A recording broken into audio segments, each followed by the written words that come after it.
Good evening. You're watching the news at 6 with me, Ishan Russell. The news at 6 is all about the day's biggest developing stories, and we'll be filling in on them over the next half hour. But first, the headlines that we're tracking right now. Pakistan violates ceasefire along line of control in the Nowshera sector and Arispura sector. BJP leader Yashwant Sinha meets Hurriyat leader Gilani in an effort to reduce tensions in the valley.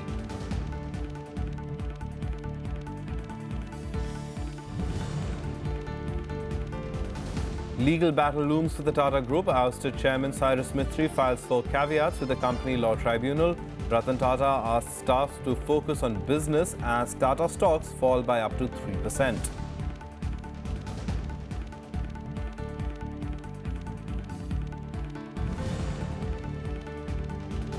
Mulayam Singh Yadav insists his family and party are united, says there is no opposition to son Akhilesh Yadav continuing as Uttar Pradesh Chief Minister.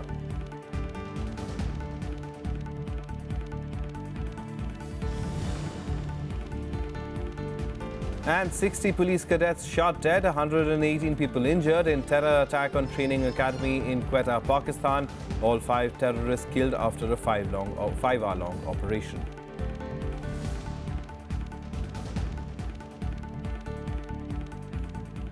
Our top story this evening, a day after a war of words between Chief Minister Akhilesh Yadav and UP Party President Shivpal Yadav, Samajwadi Party Chief Mulayam Singh Yadav today held a press conference at the party headquarters in Lucknow.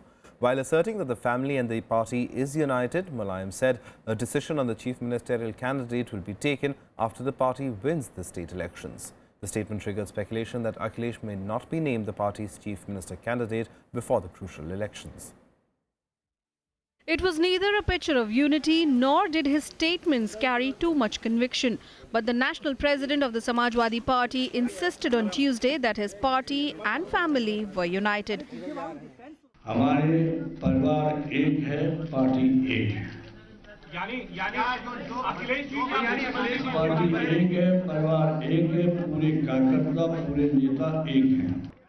Notably, while Chief Minister Akhilesh Yadav was absent at the press conference, Mulayam chose to emphasize that the SP came to power in 2012 because of him alone. But he ruled out becoming the Chief Minister just a few months away from the assembly elections. सब कुछ ठीक है और मुझे तो नेताजी का आदेश मानना है। नेताजी का कैसा भी आदेश होगा उसका हम पालन करेंगे, नेताजी के साथ हैं। दिल जले लोग हैं जो इस तरह की कर रहे हैं। हम चाहते हैं कि परिवार एक रहे, माननीय मुख्यमंत्री, और नेताजी सब कुछ ठीक कर देंगे।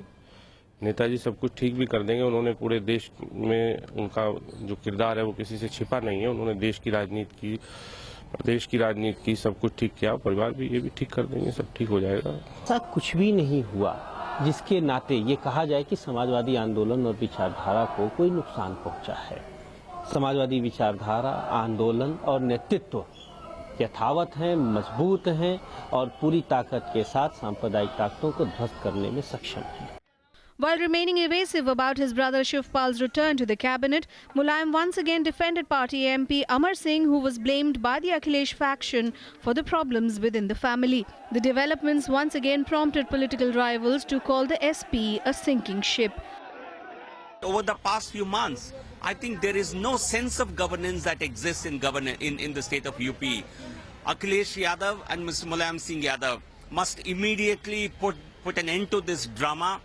And if they do not have the capacity to really control this ever-raging infighting, they must quit. It's now that the daggers are drawn between the two fractions. On this side is the Chief Minister and Ram Gopalji, and on the other side is the party chief along with Shivpal Yadav. So naturally this kind of test of each person's weightage is on, and Ram Gopal believes that he is a very popular leader of Uttar Pradesh. I think what he says, there is some substance in that. Samajwadi party में जो भी कुछ हो रहा है वो बहुत अफसोसनाक है। हम सिर्फ यही कहेंगे कि उनका फैमिली का मैटर है, उस पर ज़्यादा बोलने की बजाय हमारा सिर्फ इतना मशवरा है कि समाजवादी पार्टी की सरकार है और इस वक्त लोग जो हैं त्रस्त हैं मुख्तलिफ़ चीज़ों के लिए। While Mulayam was dismissive about his brother Ram Gopal Yadav, the latter was clear about where the problem lay in the present crisis that's tearing the party apart. जहां अखिलेश नहीं वहां Samajwadi, minus Akhilesh there is no Samajwadi party. Indicating the rough road ahead for the SP in the assembly elections, Mulayam Singh refused to name the chief ministerial candidate of the party. All he could say was the party will decide if it did get a majority. Bureau Report, Rajya Sabha TV. For the fifth consecutive day on Tuesday, Pakistani troops resorted to heavy shelling along the line of control in the Nowshera and RSTV sectors in Jammu and Kashmir. However, there were no reports of any loss of life on the Indian side as firing from both sides continues. Meanwhile, a delegation led by BJP leader Yashwant Singh has met hardline Hurriyat leaders in a fresh bid to break the logjam after more than 3 months of deadly unrest and shutdown in the valley. In yet another incident of ceasefire violation, Pakistani forces resorted to heavy firing along the line of control in Nowshera sector of Rajouri district on Tuesday. Pakistani troops used mortars and small arms fire to target Indian positions and even civilians. The Indian Army gave a befitting response to the ceasefire violation. No injury or damage has been reported so far from the Indian side. Earlier, Pakistani troops also resorted to ceasefire violations by targeting the civilian population in RSTV sector in Jammu district. 6 people of a family were injured in the attack. Meanwhile, the unprecedented increase in Pakistani shelling along the border has created panic among the residents. अभी कुछ दिन पहले से जो है border और LOC में tension काफ़ी ज़्यादा चल रही है. जहाँ जहाँ कुछ विलेजेस हैं वहाँ पर डिप्टी कमिश्नर साहब ने जो है स्कूल्स जो हैं वो बंद करने के भी आदेश दिए गए हैं. बल्कि अगर वहाँ पर देखते हैं कि इंटेंसिटी फायर की कितनी है, अकॉर्डिंगली अगर हमें ज़रूरत पड़ती है तो हम वहाँ से इनको इवैक्यूएट करके तो यहाँ पर जो सेफ कैंप एरियाज़ हैं वो हमने आइडेंटिफाई किए, वहाँ पर उनको हम बिठाएंगे. हमारा बहुत नुकसान होता है कि हम बाहर भी निकल कर नहीं पढ़ाई कर सकते क्योंकि कभी फायर हो सकता है यहाँ पर. आप भी घबराए हुए सर, बच्चे भी घबराए हुए, लेकिन चक्कर ये है कि बेचते नहीं है. अभी घर से बोलते हैं कोई पता नहीं कि किसी टाइम भी फायर आ सकता है. फायर आने का इधर हमारे न्याका पांच घर में कोई भरोसा नहीं है, कभी भी आ सकता है sir. In an attempt to break the 3-month impasse in Kashmir, a 5-member delegation led by BJP leader Yashwant Singh met hardline Hurriyat leaders Sayyid Ali Shah Gilani and Mir Rez Umar Farooq in Hyderpura area of Srinagar on Tuesday. The meeting came as the separatist shutdown in Kashmir entered its 109th day. However, Singh clarified that they had not come as a delegation. मैं एक बात बिल्कुल clear करना चाहता हूँ, हम कोई delegation नहीं है. हम चंद लोग जिनको मैं कहूँगा कि पीपल ऑफ गुडविल हैं, वो इंसानियत के नाते आए हैं यहाँ पर और मकसद है कि यहाँ जो दुख दर्द है, जो तकलीफ है, उसको अगर हम बांट सकें तो अपने को खुशकिस्मत समझेंगे. Meanwhile, Pakistani-based terror group Lashkar-e-Taiba has claimed responsibility for the Uri terror attack through a poster. The militant group's parent body, Jamaat-ud-Dawa, will also hold funeral prayers for one of the perpetrators of the attack in Pakistan's Gujranwala town. The attack in September had claimed the lives of 20 Indian soldiers. Bureau Report, Rajya Sabha TV. Now, the battle between Tata Group and its sacked chairman reached the courts today. The Tatas also filed caveats in multiple courts to prevent any ex-party orders being passed against it on Mistri's petition. However, news just coming in, news agency PTI has denied its earlier report that Cyrus Mistry has filed caveats with the company law tribunal. More details in this report.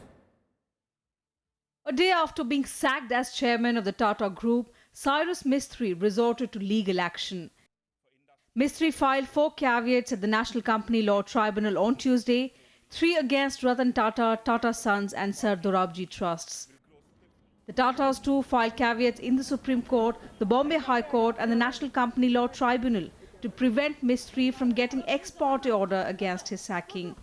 Trying to allay fears of protracted legal battles, interim chairperson Ratan Tata asked group companies to focus on their businesses and not get distracted by the change in leadership.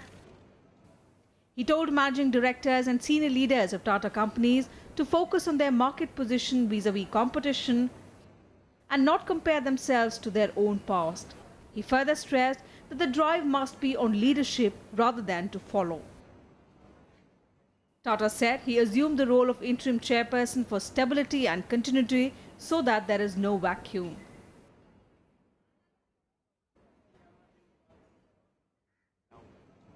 Tata Sons has already constituted a 5-member panel, which includes Ratan Tata, to find a new chairman within 4 months. The dramatic turn of events at India's largest conglomerate shook the stock markets. The company's shares took a nosedive, with market analysts left speculating the reasons that caused them. The manner in which this has happened and the abruptness of this entire move has shaken the entire industry, has shaken the stock markets, and all analysts are wondering as to what could be the real reason behind such an abrupt move. Everybody has a huge faith in the leadership qualities of Ratan Tata, and I'm sure that the temporary uncertainty that has been created in Bombay House will be blown over at the earliest, and it will be in the interest of India Inc. as well as in the interest of Tatas and India that the uncertainty should be blown over at the earliest. Mistri's removal comes in the wake of Tata Steel struggling to offload its loss-making British assets and Tata Motors struggling with weak sales.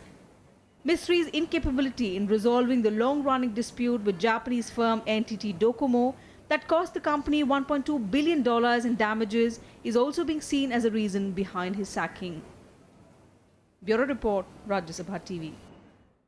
An explosion in Naya Bazar in Old Delhi killed 1 person and injured 2 others and put the police of the national capital on terror alert. The cause of the explosion is yet to be ascertained. According to unconfirmed reports, material in a jute bag being carried by a passerby exploded, killing him on the spot. Another version said that it was an explosion of Diwali crackers. Forensic teams and officers from the special cell of the Delhi police reached the spot to collect samples. Home Minister Rajnath Singh, who is in Bahrain, spoke to Delhi Police Commissioner Alok Verma and took stock of the situation. He also sought a report from the Delhi police on the incident. The Delhi police have been maintaining a tight vigil in view of the festive season. जांच कर रहे हैं सारा forensic expert FSL की team आ रही है और जैसे ही इसमें जो है वो हमें कोई कंफर्मेशन मिलेगी कि किस किस्म का किस इंटेंसिटी का एक्सप्लोसिव है तो उसी हिसाब से हम जांच कर रहे हैं I have not seen the report. I've just seen the news in the media. The reports will seek the report and see. But we have to be very careful. This is festival time. Some more national news updates now in Nationwide. The Bombay High Court on Tuesday held that the State Chief Information Commissioner had the powers to transfer a State Information Commissioner. The court was hearing a petition filed by Pune-based journalists challenging the transfer of State Information Commissioner Yadav, who was posted at Amravati to another place.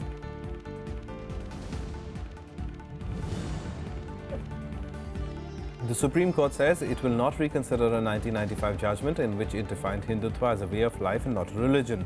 The statement came on a petition being filed by activist Teesta Setalwad, who wanted the court to reconsider the judgment. Setalwad reportedly wanted the court to ban the use of the word Hindutva in election campaigning, apart from redefining its meaning. The judgment assumes significance since 5 states go to polls next year.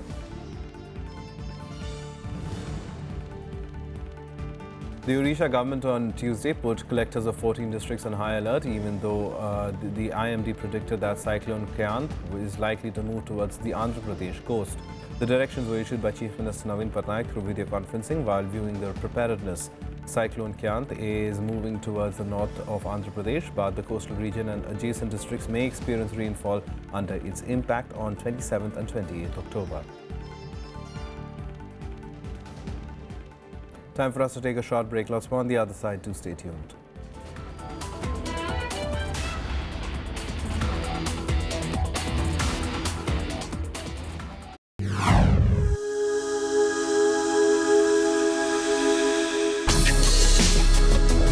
Tales that inspire. Stories of social change. A salute to diversity. Promoting public discourse. Events that motivate. Inspiring the innovative spirit. Watch Rajya Sabha television documentaries.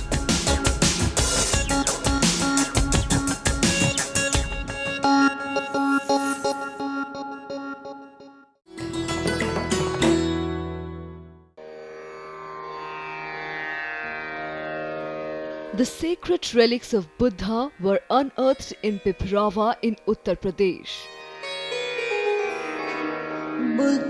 Buddhist monks from all over the world visit the National Museum to pay their respects. These charred bone fragments of Buddha are housed in the gold canopy gifted by the royal family of Thailand.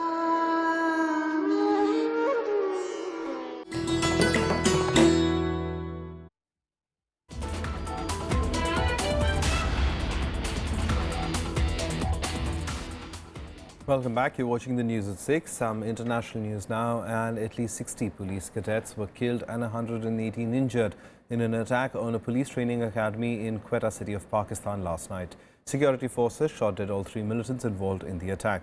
The terrorists are believed to be from the Lashkar-e-Jhang army. A savage attack on a police training center in Quetta in the Balochistan province of Pakistan left over 60 people dead. Most of the victims were police trainees. 3 terrorists wearing suicide bomb vests entered the training facility late on Monday, taking many trainees hostage. All 3 were killed in an operation that lasted nearly 5 hours. हमें पता चल गया कि यहाँ recruits जो हैं उन्हें hostage किया गया है और अंदर हमें उस वक्त तादाद का सही नहीं पता था कि कितने हैं. बाद में जब हमने कम्युनिकेशन उनका पिक किया तो हमें पता चला कि अंदर 3 दहशतगर्द हैं और 3 सुसाइडर्स हैं और वो ऑपरेट हो रहे हैं. इंस्ट्रक्शंस जो उनसे मुतालिक बातचीत हो रही है वो अफगानिस्तान से हो रही है. While Islamic State terrorists claimed responsibility, Pakistani officials blamed another Sunni extremist group, the Lashkar-e-Jhang, for the attack. Funerals were held for the victims with Pakistan's Army Chief General Rahil Sharif in attendance. Pakistan के लिए इंतहाई दुख का मौका है, दुख का दिन है कि गुज़श्ता रात क्वेटा में एक और अलमनाक और अंदोनाक वाक़या हुआ जिसकी वजह से कीमती जानें ज़ाया हुई, बड़ी तादाद में शहादतें हुई. Security was tightened in the area and an emergency declared in all government hospitals. The recent attacks in the region have raised fears of more such strikes. ये आखिर कौन सी बैरूनी ताकतें हैं जो कि हमारे मुल्क को इस तरह दीमक की तरह चाट रही हैं. अब उनको बेनकाब करना हमारी हुकूमत की जिम्मेदारी है. Monday night's assault was the deadliest in Pakistan since a suicide bomber killed 70 people in an attack on mourners gathered at a hospital in Quetta in August. Bureau Report, Rajya Sabha TV. Now, Islamic State fighters have reportedly massacred scores of people around its stronghold of Mosul in the past week. The UN said this, citing preliminary information from the sources in the area. The reports signal the terror group's increased desperation as it is ousted village by village from its last stronghold in Iraq. Kurdish Peshmerga forces and the Iraqi army are making advances on different fronts as they push towards Mosul, facing stiff resistance from IS fighters. Several countries are involved in the battle to reclaim Mosul. A US-led coalition said it carried out 6 airstrikes near Mosul on Sunday, destroying 19 fighting positions and 17 vehicles, as well as rocket and mortar launchers, artillery and tunnels. The evacuation of migrants from the camps in Calais, also known as the jungle, continued from the second day on Tuesday. More than 2,300 camp dwellers, constituting more than a third of the total, left the camps to the welcome centres across France. Hundreds of migrants once again queued before dawn outside a vast hangar to register themselves for one of the 450 welcome centres where they will be given temporary housing. Minor scuffle took place outside the registration centre, but peace was restored after police intervention. France has said it will start the demolition drive on Tuesday itself. 1918 majeurs ont quitté Calais à bord de 45 bus pour rejoindre 80 centres d'accueil et d'orientation situés dans 11 régions de France et 400 mineurs ont été orientés et eux aussi mis à l'abri. The US presidential elections are just 14 days away, and as time approaches, the two candidates are hitting out at each other with increasing force. While Republican nominee Donald Trump continues to call opinion polls phony, Democratic candidate Hillary Clinton is using the sexual assault allegations against Trump to her advantage. A defiant Donald Trump continues to blame his campaign struggles on what he calls are phony polls from a disgusting media, as he fights to energize his most loyal supporters before the November 8th polls. With just 14 days until the election, the Republican nominee campaigned in Florida. On the sidelines, his team conceded publicly as well as privately that crucial Pennsylvania may be slipping away to Democrat Hillary Clinton. So I actually think we're winning, and what they do is they show these phony polls where they look at Democrats, and it's heavily weighted with Democrats, and then they'll put on a poll where we're not winning, and everybody says, oh, they're not winning. It's a heavily weighted poll with Democrats, like the ABC phony poll that just came out, totally phony poll. But the polls that mean something, the polls that where they really have been accurate over the years, we're leading by 2 nationally. So I just want to say, and watch the polls, because this is part of the crooked system. It's part of the rigged system that I've been talking about since I entered the race. If Trump loses Pennsylvania, it would leave him only a razor-thin pathway to the 270 electoral votes that he needs to win the White House. However, he is keeping his optimism intact. These crowds are incredible. And it's great to be back here in Tampa and to be back in my second home, Florida. I love my second home. I love Florida.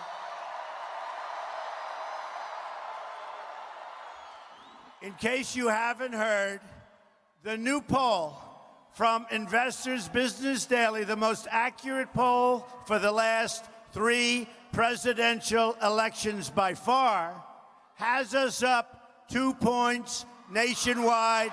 We're leading, number 1. In bad news for Trump, a new poll shows young voters turning to Clinton. The Democratic Party candidate now leads among likely 18 to 30-year-old voters by 60% to 19%. Young black voters are already in her corner, and now young whites are moving her way. He's basically declaring defeat before the battle has even started. He's proving to the world what it means to have an unqualified commander-in-chief. It's not only wrong, it's dangerous, and it needs to be repudiated. Please come out and vote on November 8th here in New Hampshire and prove once and for all that love trumps hate. In swing state New Hampshire, Clinton joined the governor Maggie Hassan and Massachusetts Senator Elizabeth Warren as they tore apart the Republican candidate on the several allegations of sexual assault against him. Donald Trump aggressively disrespects more than half the human beings in this country. He thinks that because he has money, that he can call women fat pigs and bimbos. He thinks because he is a celebrity that he can rate women's bodies from 1 to 10. He thinks that because he has a mouthful of Tic Tacs that he can force himself on any woman within groping distance. Well, I got news for you, Donald Trump. Women have had it with guys like you. Trump has continued to deny all the allegations against him, calling them total fiction. But the road ahead looks bleak for Trump and his campaign. The Republican National Committee ignored him altogether in mailers sent out to the New Hampshire voters. The mail focuses instead on Clinton's credibility. Bureau Report, Rajya Sabha TV. Some more international news now in Global Buzz. Philippines President Rodrigo Duterte hit out at the United States, saying he did not want to start a fight with Washington and it could forget about a military agreement between both countries if he was to be in power longer. The statement came as he was about to board a plane for an official visit to U.S. ally Japan.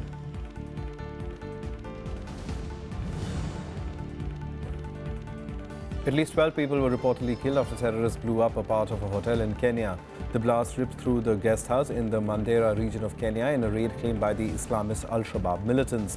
In a statement after the attack, the group said it was specifically targeting non-Muslims.